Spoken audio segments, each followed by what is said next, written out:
So hi welcome back to our channel. And இன்னைக்கு நம்ம என்ன வீடியோ பார்க்க போறோம் அப்படின்னா புது சிலபஸ் விட்டுருக்காங்க. ஸோ அந்த சிலபஸ் படி எப்படி படிக்கணும்னு சொல்லிட்டு லைவ்லேயே நிறைய ஸ்டூடெண்ட்ஸ் கேட்டீங்க.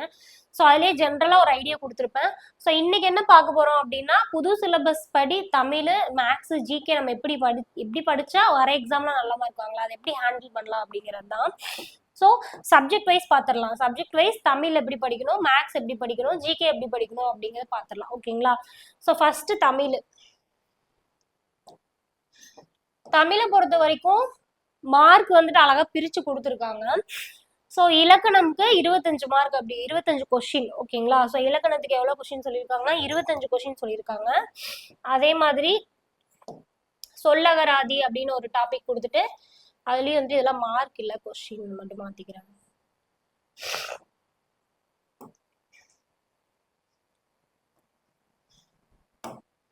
ஸோ இலக்கணம் பொறுத்த வரைக்கும் எவ்வளோ கொஸ்டின் கொடுத்துருக்காங்க? 25 கொஸ்டின் கொடுத்துருக்காங்க. ஸோ இதில் நிறைய சில டாபிக்ஸ் கொடுத்துருக்காங்க. என்னெல்லாம் அப்படிங்கிறது நான் பின்னாடி சிலபஸ் வச்சு காட்டுறேன். ஓகேங்களா? 25 கொஸ்டின். அது சொல்லகராதின்னு ஒரு 15 கொஸ்டின், எழுதும் திறன் அப்படின்னு ஒரு 15 கொஸ்டின், கலைச்சொல் அப்படின்னு ஒரு 10 கொஸ்டின், வாசித்தல் 15, மொழிபெயர்ப்பு ஒரு 5 மார்க்கு, 5 கொஸ்டின். அடுத்தது இலக்கியம் பாருங்க. இலக்கியம் இதுலயே திருக்குறளும் வந்துடும். ஓகேங்களா? ஸோ அந்த இலக்கியம்ல ஒரு நிறைய டாபிக்ஸ், இலக்கியம்ல அகநானூறு புறநானூறுல இருந்து ஆசிரியர்கள் வரைக்கும், தற்கால ஆசிரியர்கள், முன்னாடி இருந்த தமிழ் ஆசிரியர்கள், தமிழ் தொண்டர்கள் அப்படின்னு சொல்லிட்டு எல்லாமே, அது அதிக போர்ஷனு. பட் அது கொடுத்துருக்கிற மார்க் என்னமோ கொஸ்டின் என்னமோ 15 தான் கொடுத்துருக்காங்க. ஸோ வெயிட்டேஜ் ரொம்ப கம்மி தான். ஸோ ஃபர்ஸ்ட் நம்ம எப்படி படிப்போம்னாலே, ஒரு இயல்னு எடுத்துட்டோம்னா ஃபர்ஸ்ட் உரைநடை, அதுக்கப்புறம் துணைப்பாடம், அதுக்கப்புறம் தான் இலக்கணம் ஃபோக்கஸ் பண்ணி படிப்போம். ஓகேங்களா? ஈக்குவல் பார்ட்டாக தான் இருக்கும். இலக்கணம் எந்த அளவுக்கு ஃபோக்கஸ் பண்ணி படிக்கிறோமோ அந்த அளவுக்கு உரைநடையும் படிப்போம். இப்போ என்னன்னா என்ன சொல்றது, இது எல்லாமே சேர்ந்து இப்போ எக்ஸாம்பிள் எழுதும் திறன் ஒன்று கொடுத்துருக்காங்க பாருங்க, 15 மார்க் தான். கலைச்சொல் அப்படிங்கிறது என்னன்னா தமிழ்ல இருந்து இங்கிலீஷ் வேர்ட்ஸ் தெரிஞ்சுக்கிறது, தமிழ் வார்த்தைகளுக்கான ஆங்கில வார்த்தைகள் தெரிஞ்சுக்கிறது. ஸோ அதுக்கு கொடுத்த வெயிட்டேஜ் தான் கிட்டத்தட்ட இலக்கியம் போய் கொடுத்துருக்காங்க அப்படிங்கிற மாதிரி தான் இருக்கு. ஸோ அப்போ படிக்கிறப்ப அதுக்காக இலக்கியம் படிக்க கூடாதா அப்படின்னா அப்படி இல்லை.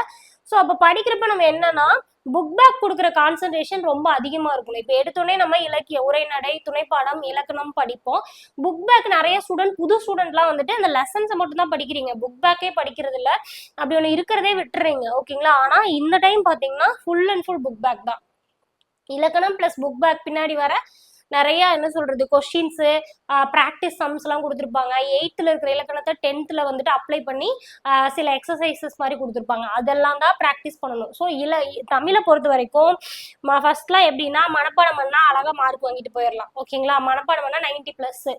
இலக்கியம், உரைநடை, அகநானூறு, புறநானூறு, இலக்கணம்ல கான்செப்ட் என்ன, அதோட அர்த்தம் என்னன்னு மனப்பாடம் பண்ணாலே அழகா 90+ எடுத்துடலாம். பட் இந்த டைம் இதெல்லாம் பாத்தீங்கன்னா ஃபுல் அண்ட் ஃபுல் 85 கொஸ்டின்ஸுக்கு பிராக்டிஸ் தான் பண்ணணும். ஓகேங்களா? தமிழை பொறுத்த வரைக்கும் அடுத்து வர எக்ஸாம்ல நல்ல மார்க் வாங்கணும்னா இது எல்லாமே பிராக்டிஸ் பண்ற மாதிரி இருக்கும். பிளஸ் அண்டர்ஸ்டாண்ட் பண்ணி படிக்கணும்.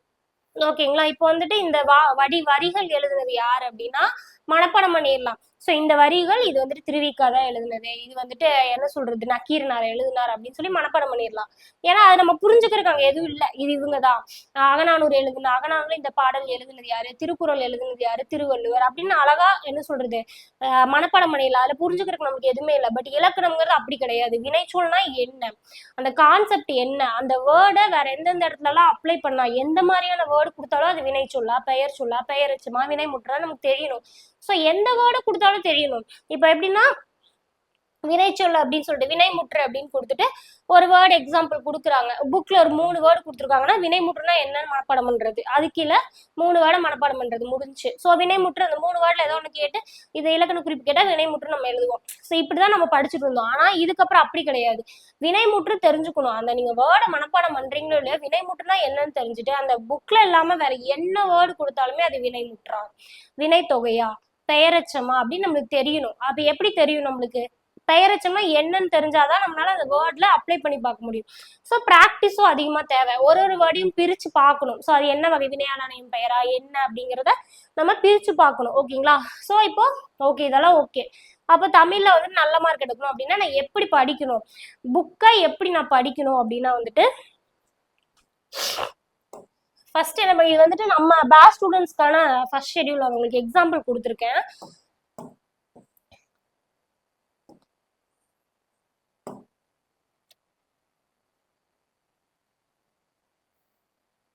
ஓகேங்களா? ஸோ தமிழை பொறுத்த வரைக்கும் முதல்ல ஓல்டு புக் நியூ புக் ரெண்டுமே படிக்கணும். ஸோ இந்த டைம் வந்துட்டு நியூ புக் படிக்கணுமா ஓல்டு புக் அந்த கான்செப்டே கிடையாது. ஓல்டு புக் நியூ புக் படிக்கணும். ஏன்னா ஓல்டு புக்ல இருந்தும் நிறைய கொடுத்துருக்காங்க. சிலபஸை பார்த்தா டாப்பிக்கை பார்த்தாலே தெரிஞ்சுக்கலாம் ஓல்டு புக்ல தான் எவ்வளோ கொடுத்துருக்காங்க அப்படின்னு சொல்லிட்டு. ஓகேங்களா? அப்போ என்ன பண்ணணும்னா 6 to 10th கம்பல்சரி புக்ல இருக்கிற எல்லாமே படிக்கணும். இப்போ நம்மளுக்கு சிலபஸ் கொடுத்துட்டாங்களே அந்த சிலபஸ் வைஸ் படிச்சா போதுமா, சில விஷயங்கள் கவர் ஆகாது அதனால நான் படிக்காம இருப்பேன் அப்படின்னு நம்ம சொல்லவே முடியாது. அதுவும் புக் பேக் கண்டிப்பா படிக்கணும். இலக்கியம் உரைநடை வந்துட்டு எண்டாஸ்டே படிக்கணும். இப்போ லைவ்ல கூட ஒருத்தவங்க கேட்டிருந்தாங்க புறநானூறு படிக்க வேணாமா, நம்மளுக்கு இலக்கியம்ல வந்துட்டு அந்த 7வது யூனிட் கொடுத்துருந்தாங்களே அது வந்து புறநானூறு மென்ஷன் பண்ணலையே அப்படின்னு சொல்லிட்டு. தற்காலம் சங்ககாலம் முதல் தற்காலம் வரை இலக்கியம்னு சிலபஸ்ல ஜிகேலயும் இருக்கு தமிழ்லயும் இருக்கு. ஓகேங்களா? ஸோ இலக்கியம் கொடுத்துட்டாலே எல்லா இலக்கியமும் தான் நம்ம படிக்கணும். ஸோ அதுல கொடுக்கல அப்படிங்கறக்காக நம்ம படிக்காம இருக்க முடியாது. ஓகேங்களா?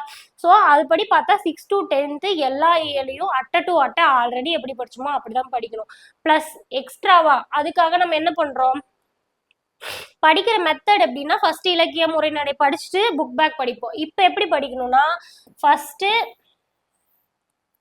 இந்த சிலபஸ் 1 to 5 முதல் 1 to 5 இயல் இருக்கு இல்லையா, ஸோ சாரி முதல் 1 to 6 இயல்.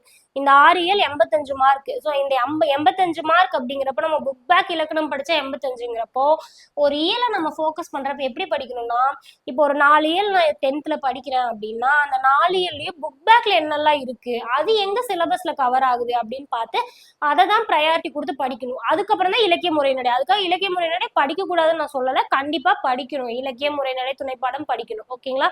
ஸோ இந்த அதை படிச்சுட்டு அதுலயே பாத்தீங்கன்னா இப்போ இயல் 5ல இலக்கணம் கொடுத்துருப்பாங்க. என்ன கொடுத்துருப்பாங்க அப்படின்னா வலு பத்தி கொடுத்துருப்பாங்க. ஓகேங்களா? இடவலு காலவலு, இடவலுனா என்ன, காலவலுனா என்ன, மரபு வலுனா என்ன அப்படின்னு சொல்லிட்டு கொடுத்துருப்பாங்க. ஓகேங்களா? ஸோ இது வந்துட்டு இலக்கணம்னா நம்மளுக்கு இருக்குது. ஓகேங்களா? அது சிலபஸ்லயும் நம்மளுக்கு இருக்கு. அப்போ அந்த மரபு தமிழ் அப்படிங்கிறது இயல் 5ல கவர் ஆயிடும். ஓகேங்களா? இப்ப இந்த வேர்ச்சொல் அறிதல் அப்படிங்கிறது இந்த இயல் 2ல இலக்கணம்ல பாத்தீங்கன்னா வேர்ச்சொல்னா என்ன, இப்போ அந்த ஒரு நட அப்படிங்கிறத தொழிற்பெயராக்கு, வினைமுற்றாக்கு, வினை தொகையாக்கு, வினையால் அணையும் பெயராக்கு அப்படின்னு சொல்லுவாங்க. அப்போ வினையால் அணையும் பெயராக்குன்னா என்ன, நம்ம வினையால் அணையும் பெயர்னா என்னன்னு தெரிஞ்சாதான் நம்ம ஆக்க முடியும். ஸோ அது வந்துட்டு இலக்கணம்ல கொடுத்துருப்பாங்க. ஓகேங்களா?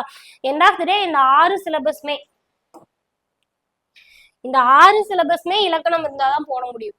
கலைச்சொல்லை தவிர, கலைச்சொல் மொழிபெயர்ப்பை தவிர 6 சிலபஸ்மே இலக்கணம் தெரியணும். அதுலயும் முதல் 3 சிலபஸ் இருக்கு இல்லையா, இந்த முதல் 3 சிலபஸ்க்கும் கம்பல்சரி இலக்கணம் தெரிஞ்சா மட்டும்தான் இதை பண்ண முடியும். ஓகேங்களா?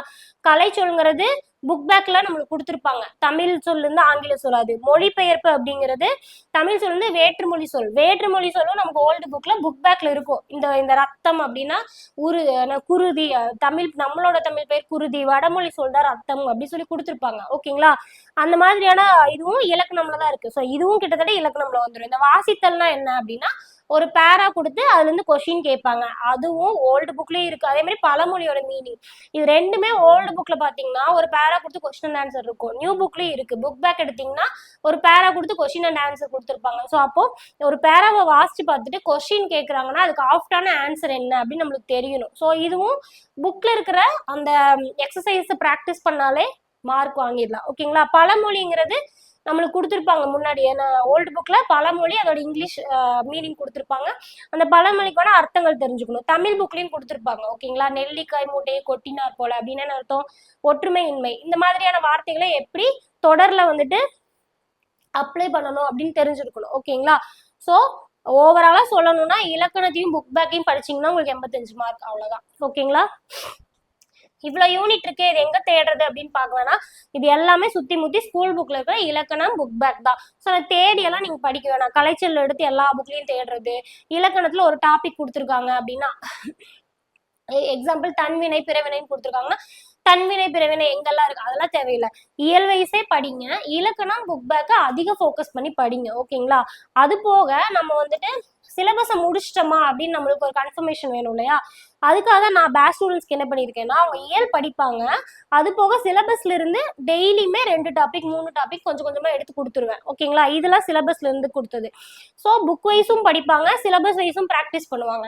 இப்போ எப்படி மேம் புக் வைஸ் படிச்சுட்டு சிலபஸ் வைஸ் நம்ம ப்ராக்டிஸ் பண்ணா கன்ஃபியூஸ் ஆகாதா அப்படின்னா, புக் வைஸ் என்ன படிக்கிறீங்க, 5 இயல் படிக்கிறீங்க, அந்த 5 இயல்ல சிலபஸ்ல என்னென்ன டாபிக் புக் பேக்ல கவர் ஆகுது, இலக்கணம்ல கவர் ஆகுதோ அதை தான் நான் கொடுப்பேன்.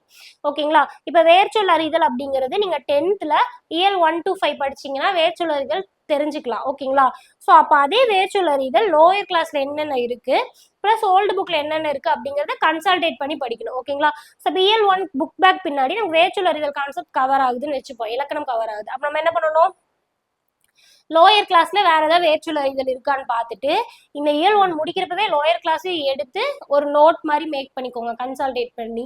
ஓல்டு புக்ல அந்த ஓல்டு புக்ல வேர்ச்சொல் கவர் ஆகுதா அதையும் எடுத்து நோட் பண்ணி ஒரே இடத்துல கன்சல்டேட் பண்ணி வச்சிட்டீங்கன்னா சைட் பை சைட் நம்ம புக்கையும் முடிச்ச மாதிரி இருக்கும், சிலபஸும் கவர் பண்ணிடலாம். ஓகேங்களா, இப்போ நான் பேட்ச் ஸ்டூடெண்ட்ஸ்க்கு என்ன பண்ணுவேன்னா இது ரிலேட்டடான கன்சாலிடேட்டட், இப்போ இதுக்கு எப்படி நான் ஒரு பிடிஎஃப் கொடுப்பேன் இல்லையா, புக் பிடிஎஃப், அதே மாதிரி இந்த வேர்ச்சொல் 10th இருக்குன்னா 10th பிளஸ் 9th இருக்கா 9th 8th சொல்லிட்டு புக்ல எங்கெல்லாம் இருக்கோ, ஓல்டு புக்ல எங்கெல்லாம் இருக்கோ அது எல்லாத்தையும் எடுத்து உங்களுக்கு கன்சல்டேட் பண்ணி சிலபஸ் அப்படின்னு ஒரு பிடிஎஃப் கொடுத்துருவேன்.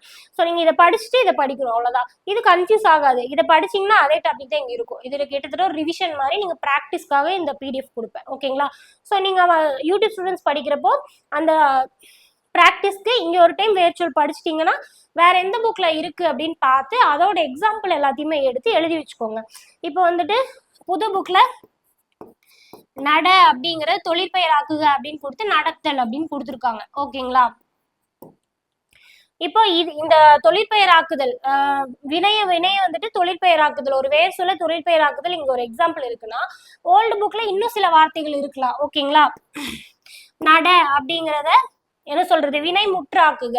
வினை அப்படின்னா என்ன பண்ணணும், என்ன வரும், நடந்தான் அப்படின்னு வரும். ஸோ நீங்க கான்செப்ட் வந்து எந்த புக்ல பார்த்தாலும் வேர்ச்சொல்லுக்கான வினைமுற்றுக்கான கான்செப்டோ பெயரச்சத்துக்கான கான்செப்டோ ஒண்ணுதான். அதோட எக்ஸாம்பிள் எல்லாத்தையும் எடுத்து ஒரு இடத்துல கன்சல்டேட் பண்ணி ப்ராக்டிஸ் பண்றதுக்கு வச்சுட்டீங்கன்னா திருப்பி ரிவிஷன் பண்றப்ப ஈஸியா இருக்கும். ஓகேங்களா, அதே மாதிரி திருக்குறள் நம்ம என்ன சொல்லியிருக்காங்கன்னா இலக்கியம்ல தான் திருக்குறள் கவர் ஆகுது, 20 அதிகாரம் தான் வந்துட்டு கவர் ஆகுது. ஓகேங்களா, 20 அதிகாரம் மட்டும் அவங்க தெளிவா கொடுத்துட்டாங்க. ஸோ புக்ல அதை தாண்டியும் சில அதிகாரங்கள் இருக்கு. அப்ப என்ன பண்ணலாம்னா ஒரு வீக்கும் 2 அதிகாரமா முடிக்கலாம். ஓகேங்களா, இப்ப நான் இந்த ஒழுக்கமுடைமை கண்ணோட்டம் கொடுத்துருக்கேன் அப்படின்னா அது கண்டிப்பா 10th இருக்கும், அதனாலதான் கொடுப்பேன். ஓகேங்களா, சோ அப்போ உங்களுக்கு இங்க படிக்கிறப்பவே இது ஆல்மோஸ்ட் கவர் ஆயிடும்.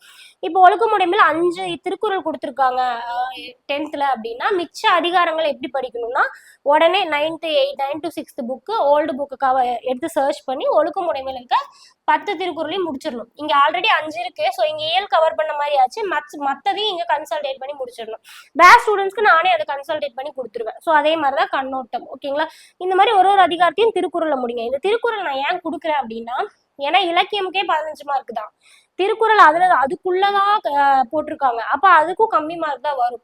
இருந்தாலும் ஜிகேலயும் அதுல இம்பார்ட்டன்ட் இருக்கிறனால ஸோ எல்லா வீக்குமே நம்ம அதை கொஞ்சம் கொஞ்சமா முடிச்சு திருக்குறளையும் ஸ்ட்ராங்கா வச்சிட்டோம்னா ஜிகேலயும் நல்ல மார்க் வரும், தமிழ்லயும் நல்ல மார்க் வரும். ஓகேங்களா, ஸோ அதுக்காக தான். ஸோ தமிழை பொறுத்த வரைக்கும் படிக்கிறவங்க இப்படி படிங்க, ஒரு 3 இயல் ஒரு வாரம் படிக்கிறீங்கன்னா அந்த இயலை எடுத்துட்டு சிலபஸை பிரிண்ட் போட்டு வச்சுக்கோங்க. அந்த இயல்ல இப்போ இயல் 1க்கு பின்னாடி என்ன கான்செப்ட் கவர் ஆகுதுன்னு பார்த்து அந்த கான்செப்ட் சிலபஸ்ல எங்க கவர் ஆகுதுன்னு பார்த்து அதை படிச்சுட்டு ஒரு ஹைலைட் பண்ணி வச்சுக்கோங்க, இல்லை அண்டர்லைன் பண்ணி வச்சுக்கோங்க. அந்த கான்செப்டே வேற எங்கெங்கெல்லாம் புக்ல இருக்குன்னு பார்த்து நீங்க எழுதுற நோட்லயோ இயல் 1 நோட் மேக் பண்றீங்கனாலோ இல்லை புக்ல எழுதுறீங்கனாலோ அதுல சைட் பை சைட் மற்ற புக்ல இருக்கிற வேர்ட்ஸையும் எழுதி வச்சுட்டீங்கன்னா நம்ம திருப்பியும் 10th புக் எடுத்து ஃபியூச்சர் ரிவிஷன் பண்றப்ப அழகா ப்ராக்டிஸ் பண்ணிக்கலாம். ஓகேங்களா, ஸோ இந்த மாதிரி எழுதிக்கோங்க. இல்லை நோட்ஸ் எழுதுறவங்க சிலபஸ் வைஸ் கூட எழுதலாம். இப்போ வேர்ச்சொல் அறிதல் ஃபர்ஸ்ட்டுக்கு அழகு 1ல யூனிட் 1ல வேர்ச்சொல் அறிதல் ஒரு டாபிக் இருக்கு அப்படின்னா அதை எழுதிட்டு இப்போ 10th தமிழ் இருக்குன்னா அதை எழுதி வச்சுக்கோங்க, எழுதி பேஜ் விட்டுக்கோங்க, இல்லை உடனே சர்ச் பண்ணி மற்ற புக்ல இருக்கிறத எடுத்து கன்சல்டேட் பண்ணி அந்த மாதிரி நோட்ஸ் கூட நீங்க மேக் பண்ணிக்கலாம். ஓகேங்களா, நம்ம வீடியோ கிளாஸ் எப்படி போகும் அப்படின்னா சிலபஸ் வைஸ் தான் போகும். இப்போ யூனிட் 1ல மரபு தமிழ் ஃபர்ஸ்ட் டாபிக் அப்படின்னா மரபு தமிழ்னா என்ன ஃபுல்லா எக்ஸ்பிளைன் பண்ணிட்டு அது வந்துட்டு ஓல்டு புக்கு நியூ புக்கு சிறப்பு தமிழ் 11th 12th எங்க கவர் ஆகுது, ஸோ எல்லா தமிழ் புக்கையும் கன்சல்டேட் பண்ணி ஃபுல்லா கிளாஸ் பிளஸ் எல்லாமே கன்சல்டேட்டட் பிடிஎஃப் நோட்ஸா உங்களுக்கு கொடுத்துருவேன். ஓகேங்களா, ஸோ இந்த மாதிரி தான் வந்துட்டு படிக்கணும். ஸோ யூடியூப் ஸ்டூடெண்ட்ஸ் படிக்கிறப்ப இந்த மாதிரி படிச்சுக்கோங்க. சர்ச் பண்றதுக்கான மெட்டீரியல் அவுட் ஆஃப் புக்ல எதுவுமே போவேன்னா புக்கு மட்டும்தான். ஓகேங்களா, அடுத்தது மேக்ஸ். மேக்ஸ் பொறுத்த வரைக்கும் சொல்றதுக்கு எதுவும் இல்ல, கிட்டத்தட்ட அதே டாபிக் தான், இருந்தாலுமே பிரிச்சிருக்காங்க, திறனறிவு ரீசனிங் பிரிச்சிருக்காங்க. ஓகேங்களா? அப்போ 15 கொஸ்டின் வந்துட்டு நீங்க பர்சன்டேஜ், தனி வட்டி, கூட்டு வட்டி, காலம், டைம் அண்ட் ஒர்க்கு இதெல்லாம் படிச்சீங்க அப்படின்னா உங்களுக்கு 15 கொஸ்டின் அழகா கவர் ஆயிரும். ஓகேங்களா? இதெல்லாம் நம்ம வந்துட்டு ப்ராக்டிஸ் பண்ற சம்ஸ் நமக்கு இதுதான் வரும்னு தெரியும். பட் சில கொஸ்டின்ஸ்லாம் அந்த இமேஜ் கொடுத்து அதுல எவ்வளவு பக்கங்கள் இருக்கு அப்படின்னு சொல்லி கேட்பாங்க. சிலது அண்டர்லைன் கொடுத்துட்டு இந்த ஏபிஜிபி இருக்கு இல்லையா, ஏபிஜிபி, அப்புறம் சில நம்பர் சீரீஸ் கொடுத்துருப்பாங்க, எண் வரிசைன்னு கொடுத்துட்டு இதுல 5வது எண் என்ன வரும், அப்ப எந்த எந்த எந்த வரிசைப்படி அந்த எண் போயிருக்குன்னு பார்த்து நம்ம கண்டுபிடிக்கணும். ஸோ இதெல்லாம் ரீசனிங். ஓகேங்களா? ஸோ இது என்னதான் வந்துட்டு நம்ம தெரிஞ்சுக்கிட்டாலும் நிறைய ப்ரீவியஸ் இயர் கொஸ்டின் பேப்பர் இதுக்கு ப்ராக்டிஸ் பண்ற மாதிரி இருக்கும். ஓகேங்களா? இதுல 10 கொஸ்டின். ஸோ கன்ஃபார்ம் வரும் அப்படிங்கிற டாபிக்ல இருந்து டைம் அண்ட் ஒர்க், மெஷர்மெண்ட், அப்புறம் தனி வட்டி, கூட்டு வட்டி இதெல்லாம் சேர்த்துனீங்கன்னா 15 மார்க் எடுத்துடலாம். மீதி 10 மார்க்கு நீங்க ப்ராக்டிஸ் பண்ணி தான் ஆகணும். ஸோ டாபிக் வைஸ் படிச்சீங்கன்னா 15 மார்க் தான். ப்ரீவியஸ் இயர் கொஸ்டினை ப்ராக்டிஸ் பண்ணா மட்டும்தான் நம்மளுக்கு 10 கொஸ்டின். ஸோ ரீசனிங் இந்த டைம் கொஞ்சம் வெயிட்டேஜ் அதிகமாக கொடுத்துருக்காங்க. ஏன்னா நார்மலாவே இந்த மாதிரி நான் சொன்ன டாபிக்லாம் கவர் பண்ணாலே 20-22 கொஸ்டின் போட்டுடலாம். ஆனா இந்த டைம் ரீசனிங்ல அதிக வெயிட்டேஜ் கொடுத்துருக்கிறதுனால நீங்க மேக்ஸ் என்னதான் ப்ராக்டிஸ் பண்ணாலும் 15 தாண்டாது. ப்ரீவியஸ் இயர் கொஸ்டின் பேப்பர்ல எல்லா ரீசனிங் சம்ஸையும் போட்டு அதையும் மீறி அங்க போய் உங்களுக்கு ஒரு ப்ரெசன்ஸ் ஆஃப் மைண்ட் இருக்கணும். ஆனா அந்த ப்ரெசன்ஸ் ஆஃப் மைண்ட் எப்படி வரும்னா நீங்க ப்ராக்டிஸ் பண்ணணும். ஓகேங்களா? ஸோ எல்லாத்தையும் ப்ராக்டிஸ் பண்ணி அந்த இடத்துல நம்ம எப்படி யோசிச்சு போடுறோங்கிறத பொறுத்து தான் இந்த மார்க். ஸோ அதனால மேக்ஸ்ல கொஞ்சம் ரீசனிங் வெயிட்டேஜ் கொடுத்தனால நெக்ஸ்ட் டைம் மார்க் கூட கம்மியாக வாய்ப்பு இருக்குன்னு நினைக்கிறேன். ஏன்னா லாஸ்ட் டைம் கூட ஏதோ கொடுத்துருந்தாங்க 1-0 சொல்லிட்டு ஒரு கொஸ்டின் கொடுத்துருந்தாங்க. ஸோ அந்த மாதிரி நம்ம யோசிச்சு போடுற மாதிரி, ரொம்ப சிம்பிளா யோசிச்சு போடுற மாதிரி இருக்கும், நம்ம எதிர்பார்க்காத மாதிரி கொடுத்துருவாங்க.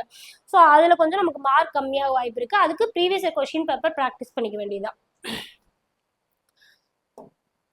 அடுத்தது ஜிகே. ஜிகே பொறுத்த வரைக்கும் நம்ம எப்படி படிப்போம் ஃபர்ஸ்ட் அப்படின்னா, ஃபர்ஸ்ட் பாலிட்டி படிப்போம், ஐஎன்எம் ஹிஸ்ட்ரின்னு படிப்போம். ஏன்னா அதுலதான் வந்துட்டு மார்க் வெயிட்டேஜ் அதிகமா இருக்கும். ஸோ இந்த டைம் என்ன பண்ணிருக்காங்கன்னா அதே பாலிட்டியை கொண்டு வந்து 15 கொஸ்டின் தான், அதுல எந்த மாற்றமும் இல்லை. ஹிஸ்ட்ரி ஐஎன்எம்ல 10 கொஸ்டின். ஸோ நம்ம பாலிட்டி, ஹிஸ்ட்ரி, ஐஎன்எம் படிச்சது வீணா போகாது. அதே தான். ஜியாகிரபி நம்மளுக்கு முதல்ல ஒரு 5 கொஸ்டின் தான் கேட்டிருந்தோம். இப்போ என்னன்னா இந்த சிலபஸ்ல ஃபர்ஸ்ட் அவங்க கேட்டதை வச்சு நம்ம ஒரு மார்க் பேட்டர்ன் ஃபிக்ஸ் பண்ணி எவ்வளவு கொஸ்டின் கேட்டிருக்காங்கன்னு கொஸ்டின் பேப்பர் பார்த்து கண்டுபிடிச்சு நம்ம படிச்சுட்டு இருந்தோம். இப்போ அவங்களே நேரடியாக கொடுத்துட்டாங்க, உனக்கு பாலிட்டி படிச்சா 15 கொஸ்டின் அதுல வரும்னு சொல்லிட்டு. ஏன்னா ஒரு கொஸ்டின் பேப்பர்லயும் பாலிட்டியில சில டைம் 12 கொஸ்டின் வரும், சில டைம் 13, சில டைம் 10ன்னு வரும். இப்போ கன்ஃபார்ம் 15 கொஸ்டின் கொடுத்துட்டாங்க. ஆக்சுவலி இது நமக்கு நல்ல விஷயம் தான். ஸோ இந்த யூனிட் படிச்சா கண்டிப்பா சில 15 கொஸ்டின் நம்ம கன்ஃபார்ம் அப்படின்னு சொல்லிட்டு. ஓகேங்களா? ஸோ அது நல்ல விஷயம் தான், மார்க் ப்ரையாரிட்டி கொடுத்துருக்கிறது. ஸோ நம்ம அதுபடி படிக்கலாம். ஓகேங்களா? ஸோ இது எல்லாமே மார்க் நம்மளுக்கு மாறல. இப்போ எக்ஸ்ட்ரா என்னன்னா அன்எக்ஸ்பெக்டட் அப்படின்னா எக்கனாமி தான். எக்கனாமில ஒரு 3 to 4 கொஸ்டின் வரும்னு இருந்தது. இப்போ எக்கனாமி பிளஸ் யூனிட் 8. யூனிட் 8னா என்னது, தமிழ்நாடு ஜியாகிரபி, தமிழ்நாடு எக்கனாமி, தமிழ்நாட்டில் என்னென்ன திட்டங்கள் போட்டாங்க, ஸோ அந்த மாதிரியான விஷயங்கள் யூனிட் 8ல கொடுத்துருந்தாங்க. ஸோ அது ரெண்டையும் சேர்த்து எவ்வளோ கொஸ்டின், 20 கொஸ்டின். ஸோ நீங்க பாலிட்டி விட இதுக்கப்புறம் எக்கனாமி நல்லா படிக்கணும். இப்போ எக்கனாமியோ சயின்ஸ் இது ஒருவேளை 20 கொஸ்டின் கொடுத்துருந்தா நான் ஆல்ரெடி சொல்லுவேன், சயின்ஸுக்கு வந்துட்டு அதிக கொஸ்டின் வந்து நம்ம படிப்போம்ல அப்படின்னு சொல்லிட்டு. ஏன்னா நிறைய பேர் எக்கனாமி விட்டுட்டு போவாங்க. இதுக்கப்புறம் பாருங்க 3 மாசத்துல எக்கனாமி எல்லாருமே தரவாயிருப்பாங்க, எக்கனாமி கிளாஸ் எடுக்கிற அளவுக்கு தரவாயிருவாங்க. ஏன்னா மார்க் வெயிட்டேஜ் கொடுத்துருக்காங்க. ஓகேங்களா? ஸோ மார்க் ப்ரையாரிட்டி இருக்குன்னா ஆட்டோமேட்டிக்கா நம்ம படிக்கிறப்போ எக்கனாமி ஈஸி ஆயிரும் எல்லாத்துக்குமே. ஓகேங்களா?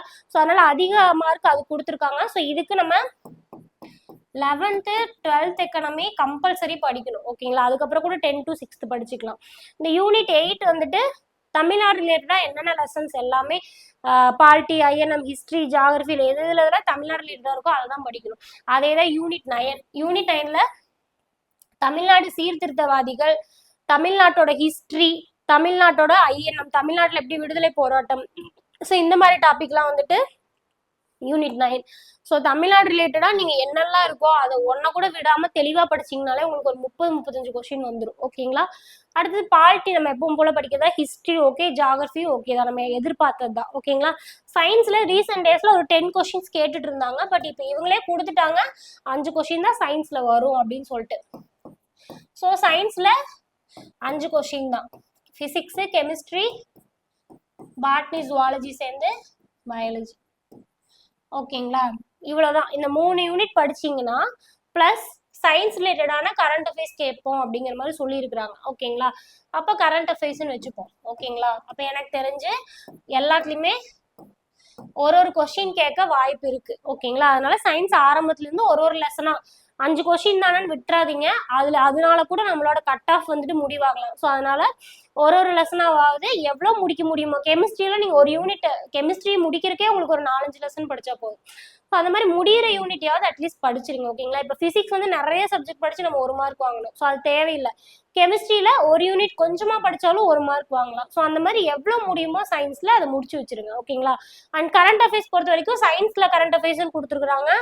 அதே மாதிரி எக்கனமி, பாலிட்டி, ஜாகிரபியில கொடுத்துருக்காங்க. ஸோ கரண்ட் அஃபேர்ஸ் வந்துட்டு இந்த டைம் கேட்க வாய்ப்பு இருக்கு. இருந்தாலுமே அதிக கொஸ்டின் கேட்பாங்களான்னு எனக்கு தெரியல. ஏன்னா இப்போ எக்கனமில நடப்பு நிகழ்வுகள் கொடுத்துருக்காங்கன்னா நீங்க எக்கனமி படிச்சுட்டு அது ரிலேட்டடான கரண்ட் அப்டேட்டடா என்ன இருக்கு, நியூஸ்ல என்ன இருக்கு அப்படிங்கிற கரண்ட் அஃபேர்ஸ் தெரிஞ்சுக்கணும். அதே மாதிரி பாலிட்டி படிச்சுட்டு பாலிட்டி ரிலேட்டடான கரண்ட் அஃபேர்ஸ் தெரிஞ்சுக்கணும் அப்படின்னு கொடுத்துருக்காங்க. ஓகேங்களா? மேபி ஒரு யூனிட்ல இருந்து ஒரு கொஸ்டின் கேட்டு 4 கொஸ்டின் கேட்கவும் வாய்ப்பு இருக்கு. இல்ல கேட்காமையும் போகலாம். ஓகேங்களா? எக்கனாமியில கேட்டுட்டு ஜியாகிரபியில கேட்டு பாலிட்டியில கேட்காமையும் போகலாம். ஸோ இந்த மாதிரி தான் கரண்ட் அஃபேர்ஸ் வரும். ஸோ கரண்ட் அஃபேர்ஸ் எப்பவுமே தனி யூனிட்டா கொடுப்பாங்க. ஸோ அந்த தனி யூனிட்டா கொடுக்கல. ஸோ அதனால அதுக்கு எனக்கு தெரிஞ்சு அதிக மார்க் வர்றதுக்கு வாய்ப்பு இல்லை. ஸோ அதனால ஃபர்ஸ்ட் புக்ல கம்பல்சரி என்ன இருக்கோ அதை படிங்க. அதுக்கப்புறம் கூட நம்ம கரண்ட் அஃபேர்ஸ் ப்ராக்டிஸ் பண்ணிக்கலாம். ஓகேங்களா? ஸோ இதுதான் குரூப் 4ஓட சிலபஸ். ஓகேங்களா? சுத்தி முத்தி தலையை சுத்தி காது சொல்ற மாதிரி அதே சிலபஸ் தான். மார்க் வெயிட்டேஜ் தான் மாத்திருக்கிறாங்க. தமிழ்லயும் மார்க் வெயிட்டேஜ் தான். தமிழை நீ மனப்பாடம் பண்ணாத, புரிஞ்சு படி, பிராக்டிஸ் பண்ணு அப்படின்னு சொல்லி கொடுத்துருக்காங்க. அவ்வளவுதான். ஓகேங்களா? மற்றபடி எக்ஸ்ட்ராவா என்ன அப்படின்னா இந்த வாசித்தல், மொழிபெயர்ப்புலாம் அந்த கவர்மெண்டோட ஆவணம், கடிதம் அதெல்லாம் வந்துட்டு கொஞ்சம் தெரிஞ்சுக்கணும் அப்படின்னு சொல்லியிருக்காங்க. ஸோ சில கடிதங்கள் எப்படி இருக்கு, கவர்மெண்டோட பேட்டர்ன் எப்படி இருக்கு, அந்த ஆவணத்தை நம்ம படிச்சா நமக்கு எப்படி புரியும். ஸோ அந்த மாதிரி எல்லாம் வந்துட்டு அந்த மாதிரி சில மாடல்ஸ் மட்டும் நம்ம தெரிஞ்சுக்கிட்டாலே போதும். ஓகேங்களா? ஸோ அதுதான், அது மட்டும் தான் எக்ஸ்ட்ராவா இருக்கு. ஓகேங்களா? ஸோ இவ்வளோதான். ஸோ சிலபஸ் என்னன்னு நம்மளுக்கு புரிஞ்சுச்சுனாலே படிச்சுக்கலாம். இப்போ நான் சப்ஜெக்ட் வைஸ் எப்படி படிக்கணும், எங்கே படிக்கணும் எல்லாமே சொல்லிட்டேன். ஸோ இதை வச்சு படிக்க பாருங்க. இன்னும் புது சிலபஸ் சொல்லிட்டு அந்த அதுலேயே 1 or 2 days நம்ம வந்துட்டு ஸ்பெண்ட் பண்ண வேண்டாம். நம்ம ஆல்ரெடி படிச்சதான் படிக்க போறோம். பட் படிக்கிற மெத்தடு, இம்பார்ட்டன்ட் கொடுக்கறது, ப்ரையாரிட்டிஸ் தான் மாறுதே தவிர அதே சப்ஜெக்ட், அதே காந்தி, அதே இலக்கணம், அதே தன்வினை பிறவினை எல்லாமே அதே தான். ஓகேங்களா? ஸோ எல்லாம் நல்லா படிங்க. All the best.